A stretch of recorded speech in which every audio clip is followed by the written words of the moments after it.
There is a popular belief that all religions are basically the same. In other words, all roads lead to God. But is this true? Are all religions basically the same? If not, what are the differences between Christianity and naturalism? What about Hinduism, Buddhism, and what about Islam?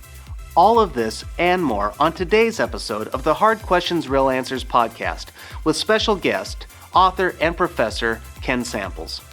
Ken, thank you for joining me today. Oh, it's a pleasure to see you and be with you, Nat. Thanks for having me on. Yeah, Ken. Well, I know who you are. You've been one of my professors at Biola, but a lot of people may not know who you are. So tell us a little bit about yourself and your ministry at Reasons to Believe. Yeah, very good. My background, Nat, is in philosophy and theology. So I work at Reasons to Believe, which is a science faith think tank. I'm kind of the oddball on the scholar team in that I'm a non-scientist and I work with lots of scientists. In the old days, I worked at the Christian Research Institute with one of my mentors, Walter Martin. We studied cults and new religions, and at Reasons to Believe, I kind of bring some philosophy and theology to bear on looking at science issues. Very good. Well, when I got acquainted with Reasons to Believe, I became overwhelmed immediately because I am not a scientist as well. And when I started digesting some of the content, I basically fell over, my mind exploded. And my wife, who was actually watching some of the content with me, she watched me just kind of melt. And it was a great experience, and I'm still consuming much of your content today. Well, you are also an author, and honestly, in my years as a pastor, Ken, there were just a handful of books that I would give out to people. I would keep a library on my shelf, and two of the books that I would always give out were two of your books, both A World of Difference and also Without a Doubt. These two have been essential in my library, and whenever someone came in with a question about the faith, I would hand them a copy of Without a Doubt, and when they were talking about worldviews and religions, I would always hand them a copy of A World of Difference. So today what I would like to do actually is kind of just unpack a little bit of one of your books. And so today I want to talk about A World of Difference. It's a great book, but why don't you tell our listeners and those watching a little bit about that book and why you wrote it? Yeah, very good. I have to say I'm very pleased that these books have been helpful to you, and that's very meaningful. Sometimes when you write, you wonder who reads the books and are they helpful? So that was nice to hear, Nat. Yeah, I wrote that book about 10, 12 years ago. I quickly came to think that a very important way of comparing Christianity with other belief systems was to kind of look at it from the vantage point of a worldview. And so this book, A World of Difference, kind of lays out what a worldview is all about. Then it explores the Christian worldview. And the last part of the book looks at worldview competitors. It looks at naturalism, atheistic naturalism, pantheistic monism, postmodernism, and I even look at the Islamic worldview. So that's kind of my reason for writing it and a little overview of what's in the book.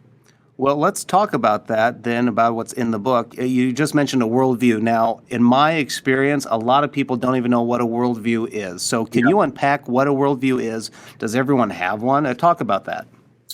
Yeah, very good. I think maybe the way to think about a worldview is it's kind of like a pair of glasses. I'm using an analogy, as I gotten older, I've started wearing reading glasses, and I noticed that everything comes through that lens.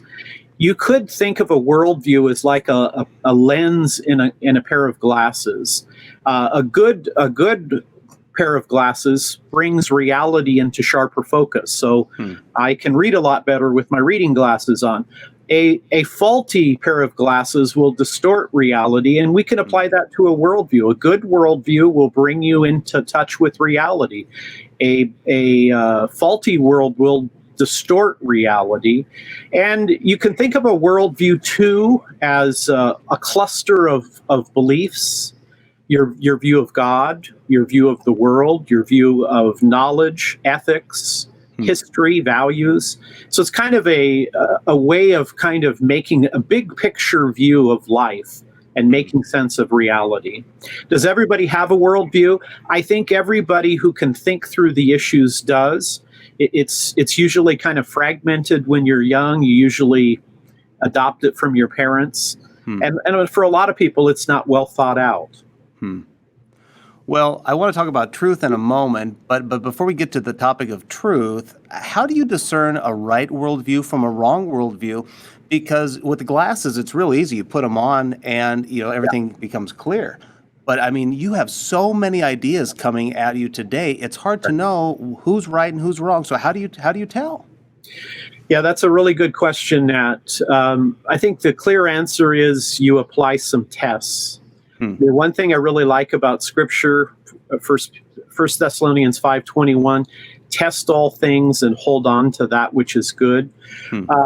In my book, I introduce a series of tests. One of the most important worldview tests is called the coherence test. And that looks at the idea of, is this worldview internally consistent? Is it coherent? If your worldview, Nat, is filled with logical contradictions, if it is self-defeating, I mean, that's a red flag that there's something deeply concerning about that type ask of that worldview. question again.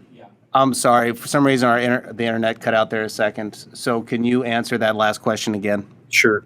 All right. Thanks. Yeah, I think...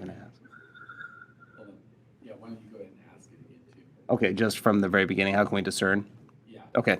All right, Ken. Well, how can we discern a right worldview from a wrong worldview? Because today we are just overwhelmed with ideas, and with glasses, you put them on, and it's real clear. Everything becomes clear, and when you have the wrong prescription, it's fuzzy. But is that the same with worldviews? Yeah, it's a good question, Nat. I talk about worldview tests. 1 Thessalonians 5:21, test all things, hold on to the good. In my book, I mention a series of tests. Let me touch on just a couple very briefly. One worldview test is what we call the coherence test. Is your worldview logically consistent? Is it internally consistent? I mean, if your worldview is filled with self-defeating ideas, I mean, that's a red flag that this worldview is not going to cut it. If, however, that worldview passes the coherence test, it's basically logical, it's basically consistent, then we can start looking at some other tests. For example, does your worldview have strong explanatory power and scope? Can it seem to explain really meaningful realities like the world, like human beings, like knowledge and values? Maybe another worldview test, Nat, that I think is important is your worldview livable? Does it give you meaning and hope and purpose? So in my book, I lay out 9 of them. Those 3, I think, are very important starting points. Yeah, and you go through all 9 just beautifully in your book, and you really should take the time to dig in and see those for yourself. But, to do an evaluation and to put them through the test, there has to be some type of truth out there. There has to be some type of measuring stick, right? Okay, but today we live in a world where truth, they say, is relative, or there isn't even truth. So is there in fact truth, and how can we know? Yeah, you're absolutely right. I mean, we live at a very peculiar time. Some have called it post-truth, postmodernism. I think, though, Nat, when you drill down a little bit, you realize there has to be truth, because if somebody were to say there is no truth, well, then that's a truth statement itself. Yes. You really can't avoid truth. Truth kind of constantly brings you back. So I would argue that there must be truth, and it is connected to reality, and ultimately the perspective of truth that best aligns with reality is the position that you should hold. So, when people tell me, well, there is no truth, or I have my truth, I simply say, well, look, if there's no truth, that's itself a truth statement, which is self-defeating. And then I would say, how do you know that truth differs person to person? Why not argue, as philosophers have, that there's an objective basis to truth?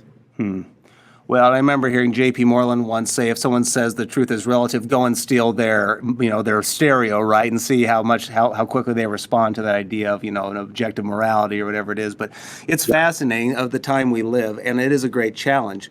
But the audience that we're largely addressing today is a Christian audience. The listeners here back to the Bible are very engaged in God's Word, but I don't know if they could, articulate a Christian worldview. So, what is a Christian worldview in your mind? Yeah, I would relate it again to that idea of a cluster of beliefs. Our worldview begins with God. God is an infinite, eternal being. He is the creator of the universe. That universe is designed and has purpose because of God's creation. Human beings are made in God's image. And so another way, you could think about a worldview as your view of God, and that God is revealed in Scripture. That God is revealed historically in Jesus Christ. One way you could also think of a worldview, Nat, and the Christian worldview in particular, is that it comes in four sequential phases. The Christian worldview talks about creation, then fall, then redemption, then consummation. And so the Christian worldview would get into things like God being a Trinity, Jesus being the God-man, Jesus' atonement, resurrection. I like to think, the Apostles' Creed, which some people grew up reciting, is kind of a nice little snapshot of the Christian worldview. That's an excellent resource, and we would encourage you to look that up online because it outlays the essentials of Christianity. And I know you are actually a big advocate of the creeds. I remember that from interacting with you at various times, and I think that's wise. You are listening to the Hard Questions, Real Answers podcast, a podcast from Back to the Bible with me, pastor and Bible teacher Nat Crawford, and joining me today is author and professor Ken Samples. Ken, we're talking about your book, A World of Difference, and you've given us a lot to think about already, but we're only halfway there, so let's keep digging in. In your book, A World of Difference, what you do is you look at Christianity, and then you also compare it to other worldviews, and also you put them through some tests. How coherent are they? Are they livable? Is it actually reasonable in believing it? So let's just talk about some of these other worldviews in the book. Naturalism. Okay, what is naturalism, and how does it do in that test? Yeah, very good. This is a very important worldview. This is the secular worldview. Atheism in and of itself isn't a worldview, but atheists typically adopt naturalism, which says that the material, physical, natural world is all there is. So the matter, space, time, energy universe is all there is. There's no God. There's no human soul. There's no life after death. Some would say there's no objective morality. This is the atheistic perspective. This is the secular perspective. I think that it struggles in a lot of ways, Nat. I think if reason comes from non-reason, if mind comes from non-mind, if there's no mind behind the universe, if there's no rationality to kind of create the universe, I think that the naturalist world struggles with defining and grounding reason. I think it also struggles with grounding and explaining meaning and purpose and even morality. So, to be straightforward, I think that naturalism fails some of those fundamental tests. Is there an ultimate meaning to life? It's hard to find fulfillment in an atheistic world where the final word will be, the laws of physics. Right.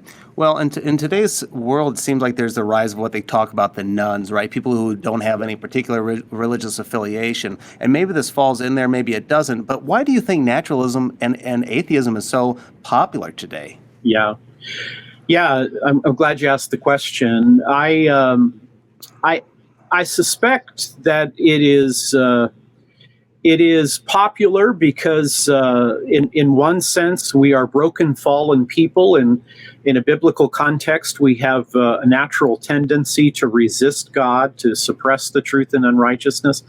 Nat, my own opinion about this is that I think I think atheism is popular, especially when you're young.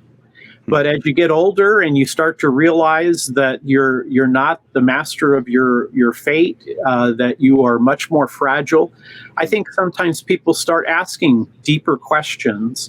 And I also think that maybe atheism is popular, the nuns, because maybe Christians have not done a very good job of kind of communicating what we believe and why we believe it. Boy, preach that all day long. When I was a full-time pastor, I mean, that was constantly the message, okay? I want to know what you believe, but why do you believe it? And allowing a forum for discussion. Let's talk about these topics. Let's think about it. Let's argue, let's reason, and let's see where it falls. But let's evaluate it, and let's walk through it. And that's why I tell people, you don't have to be afraid of truth. Don't be afraid of truth. Pursue it wherever it leads. And I know you've done that. I've done that. And obviously we know where we've landed with our worldview on truth. But let's keep going in this in these topics, and then we'll come back to Christianity. You talk about postmodernism, and we talked a little bit about that at the beginning. But what is postmodernism, and how does it do in the test? Yeah, if you think about postmodernism is different than premodernism and even modernism. The characteristics of a postmodern mindset, there is no ultimate truth. Truth and morality are relativistic. Everybody has their own perspective on these kinds of things. So postmodernism tends to be very critical of even the idea of worldview, tends to be very critical of the idea that people can know and experience any kind of objective truth. So it's deeply characterized by subjectivism, by relativism, and it's very popular today. Many people probably have adopted postmodernism without being able to identify it. Mm-hmm. And I would almost wonder, are Christians becoming more postmodern? Because it's so common to hear in a counseling session or just in a discussion in a Bible study, well, that's true for you, but it's not true for me. And I think sometimes they may be just a little bit confused in how they're defining words, or what, a gray area versus something that's very clear. But I do feel like postmodernism, or for sure relativism, has crept into the Christian worldview. Well, you're exactly right, Nat. There are religious postmodernists. I write mostly in my book about the atheistic postmodernists, but there have been Christians who have adopted particular elements. Again, the idea that everybody has an agenda, nobody has ultimate truth in and of itself. But again, that worldview is very difficult to hold. It's hard to know how to make sense of reason and rationality. When we start looking at relativism, it kind of is self-defeating. It collapses upon itself. Right. I think that postmodernism, it struggles with any kind of grounding of an objective basis for life. Right. And it's very clear why it does fail then. Okay, what about pantheistic monism? That was one I'm like, when I first saw that in your book, I was like, I don't know what that is. So So for our listeners, what is it? And let's talk about the test. Yeah, think about pantheistic monism as broadly the Eastern world's religions. Here I'm talking about religions like Hinduism and Buddhism, kind of an Eastern sense. Pantheism, all is God and God is all. So a pantheistic worldview would say that all reality is God. The monism part is that there's only one ultimate reality, and that ultimate reality is God. So this is really kind of the philosophical side of Hinduism, mysticism, and it's very popular now in the West. I mean, lots of people kind of adopt New Age ways of thinking. And of course, the world in which we live is kind of shrunk. I mean, we have many people. I mean, if 50 years ago, if I wanted to talk to a Hindu or a Muslim or a Buddhist, I'd have to go overseas. Today, they may be my next door neighbor. I may work with them. Our kids may be on the same soccer team. So this is kind of the pantheistic, philosophical Hindu worldview. Okay. And how does it do with the test? I mean, because it is very popular, right? So I mean, there must be something to it. Well, it is very popular, and I think people like spirituality. They don't necessarily like religion, but they like spirituality. But again, the problem is once you start locking into issues like logic and reason, I mean, the pantheistic view of God would say that maybe the universe is an illusion, or maybe the universe is an emanation of God. It's hard to justify things like logic and mathematics and science if the world is kind of illusory. And then, of course, it doesn't seem to be able to ground the morality that we critically need in life. Right. So I don't think any of these worldviews have done very well on these tests. Okay. Well, let's turn to the last one. Then we want to talk about is what about the worldview of Islam? I mean, the day where it's over there, that's gone. It is here in the United States, and it is in your backyard. So let's talk about that worldview and how does it do with the coherence test? Yeah, interestingly enough, Muslims not only like to see themselves as their own culture, their own religion, but they like to speak of Islam as its own distinct worldview. It does share some common ground with Jews and Christians in terms of being Middle Eastern in origin, seeking to tie itself back to Abraham. What's interesting, Pew Research Nat recently said that in 2050, there'll be 9 billion people on planet Earth if trends continue. 3 billion Christian, 3 billion Muslim, and then 3 billion others of religion and non-religion. I think the interesting thing is that when you begin looking at Islam, Islam does fairly well in the coherence because, of course, they believe Allah is a rational God. He's the creator behind the world. But in terms of a livable life, in terms of a basic understanding of how you can come close to God, I raise the question that if Allah is a single solitary God, then who does he love in eternity before he created angels and men? Is he alone? Does Allah have to create in order to get love? So there's some logical inconsistency, and it seems to me that Islam is not an easy religion to ultimately make sense of life. Right. Well, and I think your book actually brings a lot of clarity to it, at least from what we can understand. Okay, well, our time is running out, so let's talk about Christianity again. You kind of give an overview of what a worldview is, but how does it do? I mean, does it really answer life's biggest questions? Is it grounded in objective truth? Help us understand how it does in the coherence test. I think it scores really highly on these tests, Nat. I mean, when it comes to reason, rationality, mathematics, and logic, the Christian believes all of those things are part of the world because the world has come from a rational mind. And I think when we look at logic and science and math, they make good sense. If there is a perfectly rational God who created the world and then gave us rational minds and networked us together. I think also Christianity scores really well in the explanatory power and scope test. I think it gives us a good understanding of the world in which we live, the universe, why the universe seems so designed for life.